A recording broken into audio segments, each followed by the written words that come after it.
Everyone, my name is बीना चांदवानी और हम cover कर रहे थे व्यष्टि और समष्टि अर्थशास्त्र। व्यष्टि और अर्थशास्त्र और समष्टि अर्थशास्त्र में जो हम फर्स्ट कवर कर रहे हैं वो है समष्टि अर्थशास्त्र, जिसे हम मैक्रो इकोनॉमिक्स कहते हैं। मैक्रो इकोनॉमिक्स में हमने मुद्रा एवं बैंकिंग स्टार्ट किया। मुद्रा एवं बैंकिंग में हमने मुद्रा का अर्थ और कार्य महत्व में सबसे पहले हमने वस्तु विनिमय प्रणाली क्या होता है, वस्तु विनिमय प्रणाली के अर्थ को समझने के बाद हमने वस्तु विनिमय कठिनाइयों को कंप्लीट किया। कौन कौन सी कठिनाइयां आने लगी वस्तु विनिमय प्रणाली में, और वस्तु विनिमय प्रणाली में इतनी सारी कठिनाइयां आने के बाद किसको लाया गया, मुद्रा को लाया गया। फिर हमने मुद्रा का अर्थ एवं परिभाषाएं देखी, क्या मुद्रा के अर्थ और परिभाषाएं होती है, और मुद्रा की अर्थ एवं परिभाषा अलग अलग ऑथर के अकॉर्डिंग देखी कि क्या क्या मुद्रा और अर्थ की परिभाषाएं होती है। उसके बाद भारतीय रिजर्व बैंक ने यानी आरबीआई ने आपके मुद्रा की पूर्ति के लिए वैकल्पिक माप बताए, जैसे हम M1, M2, M3 and M4 ये हमने देखे कैसे कैलकुलेट होते हैं। ये सारे के सारे डेफिनेशन कवर करी हमने। मुद्रा के आधुनिक रूप कौन से होते हैं, मुद्रा के कार्य, ये सारा पोर्शन हम लोग स्टूडेंट कवर कर चुके हैं। आज जो हम कवर करने वाले हैं इस वीडियो में वो है मुद्रा का महत्व, इम्पोर्टेंस ऑफ मनी। स्टूडेंट अगर हम इसको ना पढ़ें और एक खुद से सोचें कि पैसे की क्या कीमत है, पैसे का क्या महत्व है, अगर पैसा आपकी लाइफ में ना हो तो उसका क्या महत्व है, आप खुद सोच सकते हैं कि पैसा कितना इंपॉर्टेंट है। तो वर्तमान में मुद्रा आर्थिक परिक्षेत्र में एक महत्वपूर्ण घटक बन चुकी है, क्योंकि कोई भी ट्रांजेक्शन विदाउट मनी, पैसे के बिना, मुद्रा के बिना पॉसिबल ही नहीं है। अतः मुद्रा के महत्व को हम निम्न बिंदुओं के द्वारा समझ सकते हैं। सबसे पहला पॉइंट जो है वो है बाजार व्यवस्था की दूरी। आधुनिक समय में मुद्रा अर्थ व्यवस्था में विनिमय का सरल माध्यम है। अतः बाजार में जितने भी समस्त लेन देन किए जाते हैं वो स्टूडेंट किसके द्वारा किए जाते हैं, मुद्रा के द्वारा ही किए जाते हैं। यानी बाजार में अगर आप कुछ लेने जा रहे हैं तो विदाउट मनी तो पॉसिबल ही नहीं है आपको कुछ मिल पाएगा। यानी सबसे पहले बाजार व्यवस्था की दूरी है, यानी पैसा है तो आप बाजार में ट्रांजेक्शन कर सकते हैं, आर्थिक लेन देन कर सकते हैं। अगर पैसा नहीं है तो आप आर्थिक ट्रांजेक्शन नहीं कर सकते हैं। पॉइंट नंबर 2, आर्थिक विकास का मापक। आर्थिक विकास का मापक क्या है? अब आप मुझे बताइए, अभी हम मापक सिर्फ देश की बात नहीं कर रहे, अभी हम आपकी और मेरी बात कर रहे हैं। सपोज अगर आपके पास 2 लाख रुपए और मेरे पास 10,000 रुपए, तो इसका क्या मापक है कि आप एक रिच अच्छी आपके पास आपकी इनकम ज्यादा है, आपकी आय ज्यादा है, ठीक है। तो ऐसे देश के साथ भी होता है कि देश की आर्थिक उन्नति और विकास का मापक होता है। जिस देश के पास ज्यादा पैसा है, जिस देश के पास ज्यादा गोल्ड है, वो ज्यादा उन्नत है, जिसके पास नहीं है उसके पास ज्यादा उन्नत नहीं है। तो मुद्रा देश की आर्थिक उन्नति और विकास का मापक होता है। लोक हितकारी सरकारें सार्वजनिक व्यय में वृद्धि करके यानी गवर्नमेंट एक्सपेंडिचर करके लोगों के लिए विकास का कार्य करती है। अगर पैसे होंगे तभी तो हॉस्पिटल्स, स्कूल्स, रोड, सड़कें, पुल, नहर वगैरह सब कुछ बन रहा है ना। किसके द्वारा पॉसिबल है ये? मुद्रा के द्वारा। तो आर्थिक विकास भी किसके द्वारा हो सकता है? मुद्रा के द्वारा।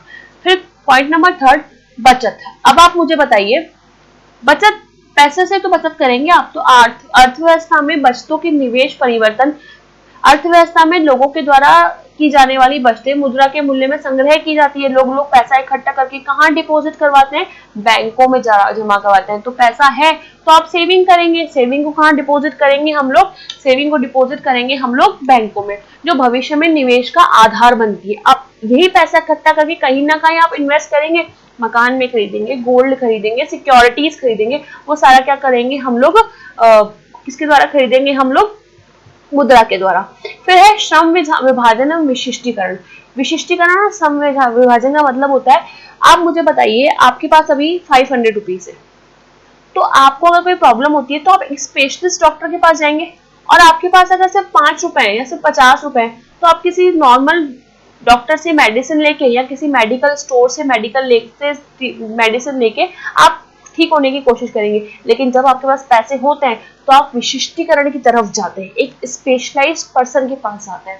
तो मुद्रा के माध्यम से देश में श्रम का विभाजन, विशिष्टीकरण करके उत्पादन का उच्चतम स्तर प्राप्त किया सकता है। फॉर एग्जाम्पल, मुझे अभी फोन बनाना है, तो फोन के लिए मुझे अच्छी टेक्नोलॉजी चाहिए। अब टेक्नोलॉजी के लिए मुझे पैसे भी पे करने पड़ेंगे। फोन के लिए, अगर मुझे फोन के लिए टेक्नोलॉजी चाहिए और पैसे भी पे करने पड़ेंगे, अच्छे मुझे लेबर चाहिए तो उन लेबर को एक्स्ट्रा फीस भी देनी पड़ेगी। तो जब अच्छे लेबर आएंगे, अच्छी क्वालिटी के फोन बनेंगे, अच्छा, तभी तो अच्छा उत्पादन का स्तर हो पाएगा। लेकिन वो सब कैसे पॉसिबल है? अगर आप उनको अच्छी सैलरी दोगे, और सैलरी आप किस फॉर्म में देते हो? मुद्रा की फॉर्म में देते हो।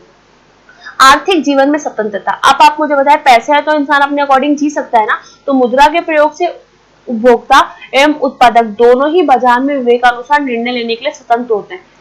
उपभोक्ता के पास अगर पैसा है तो उसकी इच्छा है वो यहाँ से शॉपिंग करे या कहीं और से खरीदे, विशाल मेगा मार्ट जाए कि डी मार्ट जाए, चॉइस उसकी है ना। तो जिसके पास पैसा होता है उसकी स्वतंत्रता होती है कि उसको आर्थिक लेन देन कैसे करने हैं और किसके साथ करने हैं।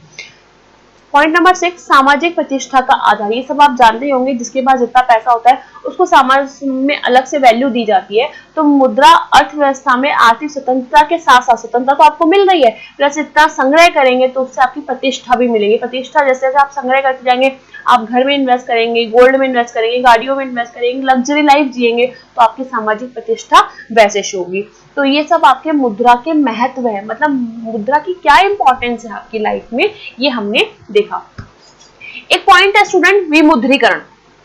विमुद्रीकरण जिसे डीमोनेटाइजेशन बोलते हैं। 8 नवंबर 2016 रात को 8 बजे प्रधानमंत्री नरेंद्र मोदी ने कहा था अपने एक स्पीच में कि सारी मुद्राएं जितनी भी चलन है उनको बंद करके एक नई मुद्रा बनाई जाएगी। शायद आपने ये सब कुछ देखा होगा 8 नवंबर 2016 को। कब स्टूडेंट? 8 नवंबर 2016 को ये हुआ था। ठीक है, क्या होता है डीमोनेटाइजेशन, क्या होता है, हम इसको देखते हैं एक बार। 8 नवंबर 2016 यह एक ऐसी प्रक्रिया है जिसके तहत देश का केंद्रीय बैंक, कौन करेगा, ये कमर्शियल बैंक नहीं करते, ये व्यापारिक बैंक नहीं करते। केंद्रीय बैंक कौन है? आरबीआई। कौन है स्टूडेंट? आरबीआई।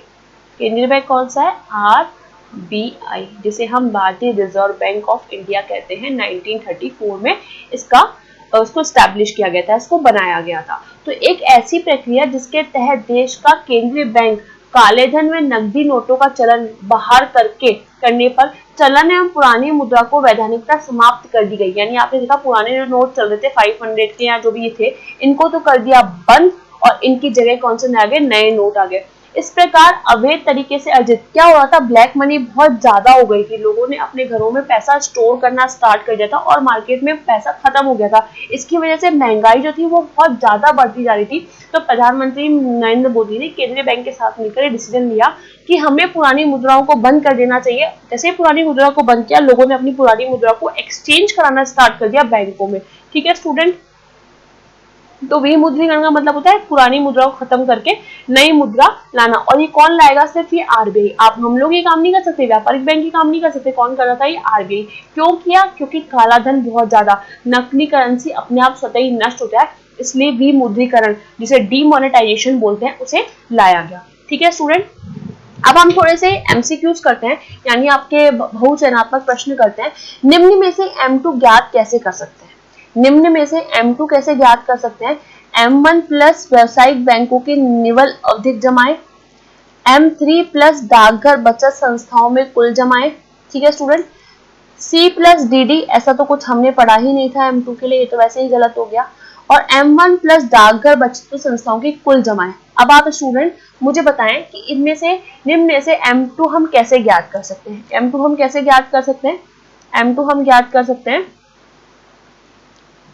एक सेकेंड, M2 के लिए इसका आंसर क्या है? M1 की सारी जो चीज C plus DD plus OD और डाकघर की बचतों में आपने जितनी भी सेविंग में जमा करवाया था वो सारा इसमें आएगा। क्वेश्चन नंबर 2, निम्नलिखित में से कौन सा कार्य मुद्रा का प्रमुख कार्य है? निम्नलिखित में से कौन सा कार्य मुद्रा का प्रमुख कार्य है? A विनिमय का माध्यम, नोटों का मापन, बिलों का भुगतान एवं साधनों की कार्यकुशलता। साधनों की कार्यकुशलता तो हमने देखा ही नहीं, नोटों का मापन भी हमने नहीं देखा, बिलों का भुगतान भी हमने नहीं देखा। हमने क्या देखा? प्रमुख कार्य में सिर्फ 2 ही देखे थे, एक तो मूल्य का मापक और दूसरा विनिमय का माध्यम। तो क्या है इसका आंसर? विनिमय का माध्यम। क्वेश्चन नंबर 3, मुद्रा का निम्न में से कौन सा कार्य नहीं है? विनिमय का माध्यम है, कौन सा कार्य नहीं है? मूल्य का मापन है, साख का आधार है या मूल्य स्थिरता है? देखिए स्टूडेंट, कौन सा कार्य मुद्रा का कार्य, कौन सा कार्य इनमें से मुद्रा का कार्य नहीं है? A विनिमय का माध्यम, B मूल्य मापन, C साख का आधार या मूल्य स्थिरता। अब आपने विनिमय का माध्यम पढ़ा था, मनी के थ्रू ही हम ट्रांजेक्शन्स करते हैं, मनी के थ्रू हम मूल्य के थ्रू हम लोग क्या कर सकते हैं? वस्तु की वर्थ निकाल सकते हैं। साख कैसे देंगे? हम मुद्रा के द्वारा देखेंगे, लेकिन मूल्य स्थिरता की तो कोई बात ही नहीं करी थी हमने, तो इस पर्टिकुलर क्या आंसर क्या होगा? मूल्य स्थिरता। क्वेश्चन नंबर 4, वस्तु विनिमय प्रणाली की प्रमुख कठिनाइयां निम्न में से कौन सी है? वस्तु विनिमय प्रणाली में कौन कौन सी कठिनाई आ रही थी स्टूडेंट? ए, दोहरे सहयोग की कठिनाई, यानी सेम इंसान ना मिलने पाना, हमें जो चाहिए वो किसी और के पास उपलब्ध ना होना। ब, जो है मुद्रा मूल्य ज्ञात ना होना, यानी हमें प्राइस वर्थ नहीं पता पड़ रही थी, उसकी मुद्रा का वैल्यू पता नहीं पड़ रहा था उस गुड्स का। भावी बचत संभव नहीं होना, और द उपयुक्त सभी। तो क्या आंसर है स्टूडेंट इसका? उपयुक्त सभी। क्वेश्चन नंबर 5, वस्तु के बदले में वस्तु खरीदने की प्रक्रिया कहलाती है। वस्तु के बदले में वस्तु खरीदने की प्रक्रिया कहलाती है। अ, मुद्रा प्रणाली, ब, वस्तु मुद्रा प्रणाली, स, वस्तु विनिमय प्रणाली, एंड डी, द जो है वो है पत्र मुद्रा प्रणाली। तो क्या है इसका आंसर? वस्तु विनिमय प्रणाली, बार्टर सिस्टम जिसे बोलते हैं, गुड्स के बदले में, यानी वस्तु के बदले में वस्तुओं का ही आदान प्रदान किया जाता है। ठीक है स्टूडेंट, ये आपके एमसीक्यूज थे। आपके अति लघुत्रात्मक क्वेश्चन भी आ सकते हैं कि वस्तु विनिमय प्रणाली का अर्थ क्या हो सकता है, आप बताएं इसको अलग अलग ऑथर के अकॉर्डिंग। मुद्रा को परिभाषित कीजिए, मुद्रा के प्रमुख कार्य कौन से होते हैं, वस्तु विनिमय प्रणाली में कौन कौन सी कठिनाइयां होती हैं, आप बताएं कौन कौन सी कठिनाई हो सकती है, हम सेव नहीं कर सकते, और दोहरे सहयोग की कठिनाई होती है। मुद्रा उपभोक्ता को निर्णय अधिकार किस प्रकार देती है, कैसे देती है? अगर पैसा अगर आपके पास है तो आप कोई भी आर्थिक निर्णय ले सकते हैं। लघुत्रात्मक क्वेश्चन का जो आंसर लिखेंगे आप 5 to 6 लाइन्स में लिखेंगे। कितनी लाइन्स में लिखेंगे? 5 to 6 लाइन में, जबकि अति लघुत्रात्मक का 4 to 3 लाइन्स में। वस्तु विनिमय प्रणाली का एक उदाहरण देकर बताओ, बता सकते हैं हम लोग। मुद्रा के मूल्य के माप से आप क्या समझते हैं? वर्तमान युग में मुद्रा के महत्व को समझाइए, आपको पता है कि मनी की क्या वैल्यू है। मुद्रा के आकस्मिक कार्य कौन कौन से, और मुद्रा के दो सहायक कार्य बताने। पहले प्राथमिक आए थे और अब कौन से आए थे? सहायक, जिसमें आप लोग भावी भुगतान कर सकते हैं, क्रय शक्ति को हस्तांतरण कर सकते हैं। इसके अलावा निबंधात्मक क्वेश्चन है मुद्रा के प्रमुख कार्यों को। अब प्रमुख कार्यों में अगर हम बात करें तो इसमें प्राथमिक भी आ गए, सहायक भी आ गए, गौण भी आ गए, सारे कार्य आ गए। वस्तु विनिमय प्रणाली से आप क्या समझते हैं, उसके लाभ, उसके दोष हमको बताने की क्या दोष थे, और मुद्रा का अर्थ हम परिभाषा बताते हुए इसके महत्व पर प्रकाश डालिए। और जो हमने एमसीक्यूज पहले किए थे स्टूडेंट, उनका आंसर इस यहाँ पे है, आप एक बार चेक कर सकते हैं। आज के लिए सिर्फ इतना। Thank you so much.